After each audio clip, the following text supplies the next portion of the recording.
వెళ్ళినటువంటి వాళ్ళల్లో అనేక మంది ఫీజు రియంబర్స్మెంట్ వల్లనే బీటెక్స్ ఇంజనీర్లు అయ్యారు, ఉద్యోగులు అయ్యారు, దేశవ్యాప్తంగా ప్రపంచవ్యాప్తంగా వెళ్ళగలిగారు.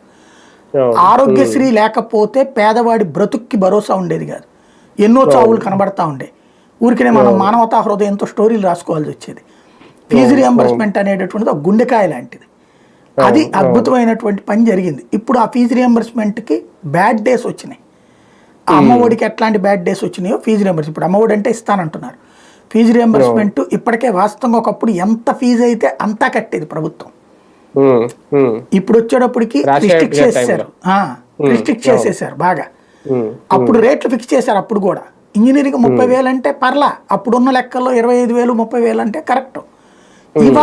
ఇవాల్టి రోజులకు అనుగుణంగా అవి పెంచాల ఫీజు రియంబర్స్మెంట్ అమౌంట్. అది మేనేజ్మెంట్లకు నచ్చట్లా.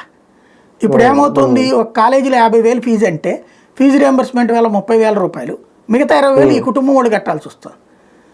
దీనివల్ల ఇష్టం లేక మానేస్తున్న వాళ్ళు కూడా ఉంటున్నారు. ఒక రకంగా ఫీజు రియంబర్స్మెంట్ వచ్చాక ఉన్నత విద్య అనేది చాలా వరకు చాలా మందికి అందుబాటులోకి వచ్చింది.